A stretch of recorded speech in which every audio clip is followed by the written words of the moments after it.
Pipino, gawin nating masarap na lumpiang sariwa. At dahil nga po makamadalang naman kaming makakuha ng ubod ng niyog, ay ang agawin nga po natin ay pipino. Dahil nga po yung tanim nating pipino, ngayon ay namumunga na. Ang nakakatuwa nga din po ay napakalalaki ng bunga at medyo mahaba-haba din po talaga. Maliban nga po mga kaprensi sa mahilig tayong magluto, ay mahilig din nga po tayong magtanim ng mga halaman. Para nga po pag namunga yung ating mga tinanim ay hindi na po tayo mabili at libre na laang. At ang kagandahan nga din po din sa pipino, abay kapuputi ko laang ng isang araw, ngayon po ay may bunga na naman. Kakatuwa nga ni po at isang basket yung ating mga napanguha lahat. Ay yanong sarap po ba yan naman na rin papakpapakin at yanong lutong pagkain na kagat. Dahil nga po naiibig tayong kumain ng lumpiang sariwa, ay wala naman po tayong ubod ng niyog, ay ari na nga laang pong pipino ang ating agawin. Hiwa-hiwain nga din po natin yan ng pahaba. Ay nag-aisip pa nga po ako kung ano pang pwedeng gawing menu sa mga pipino. Dahil nga po sa susunod na araw, marami na naman akong ma-harvest na mga pipino. Bali nga po mga kaprensi, ay sinamahan din natin yan ng hiniwa-hiwang carrots. Umpisahan naman po nating magisa ng ating palaman sa ating agawing lumpiang sariwa. Ay sa totoo laan po mga kaprensi, ay napakadali laan po talagang gumawa ng lumpiang sariwa. Bali nga po sinamahan na rin natin yan ng giniling na karne. Naglagay din po tayo ng kaunting toyo, paminta at saka po ay oyster sauce. At takpan nga po muna natin saglit yan para nga po ay maluto-luto yung giniling na karne. At ang kasunod naman po nating ilagay ay yung ating hiniwa-hiwang carrots. Saglit nga laan po natin aring atakpan dahil nga po masarap sa carrots ay medyo hapko. Ay alam nyo po baga mga kaprensi na napakasarap sa pakiramdam na marunong kang magluto. Dahil nga po yung gusto ninyong kainin ay maluluto ninyo. Naglagay naman po tayo ng 2 cups na tubig at kaunting toyo at saka po ay asukal. At ilagay na nga rin po natin yung bawang at saka po ay 1 kutsarang cornstarch para po ay pangpalapo. Ay ari nga pong inaluto nating ari nga po yung magiging sauce ng ating lumpiang sariwa. At dahil nga po yan ay malapot na, ay atin na nga po yung ahunin. Magbati naman po tayo ng 2 pirasong itlog. Pagkatapos nga po nating haluin yan, ay maglagay naman po tayo ng 1 kutsarang mantika at kaunting asin. Naglagay nga din po tayo ng 2 cup na tubig at 1 cup na all-purpose flour. Haluin po nating makamaigi yan dahil nga po yan ay agawin nating pambalot ng ating lumpiang sariwa. Sa paggawa nga po ng pambalot ng lumpiang sariwa, ay dapat nga po ay ganari yung ating kawali, yung hindi po nadikit. At lagyan nga po natin yan ng patong na dahon ng saging para nga po pag naglagay ulit tayo mamaya ay hindi magdikit-dikit. Ay di baga nga nipot, napakadali lang ang gumawa ng pambalot ng lumpiang sariwa. Napaka-basic laang po man din. Ay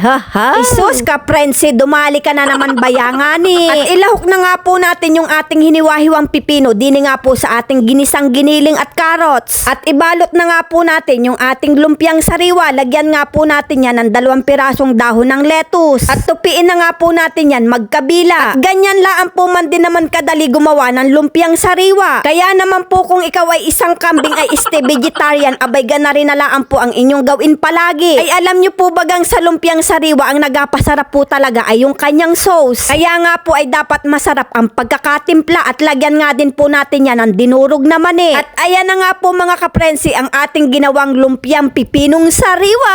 Siyempre nga po dahil makamarami tayong pipino ay magawa din po tayo ng pantulak sa ating akaining lumpiang sariwa. Bali nga po ay naglagay laan tayo ng kaunting asukal at saka po ay nilagyan natin ng tubig. At saka po natin yan i-blender para nga po ay madurog. At ayan nga po mga kaprensi, meron na tayong fresh na pipino juice. Nilagyan nga din po natin yan ng hiniwa-hiwang kalamansi para nga po ay medyo maasim-asim ng kaunti. At lagyan nga din po natin ng kaunting design pack. Ganun, parang kumain na rin tayo sa restaurant. Kaya naman mga kaprensi, ano pang inaintay natin dyan? Sakmala na!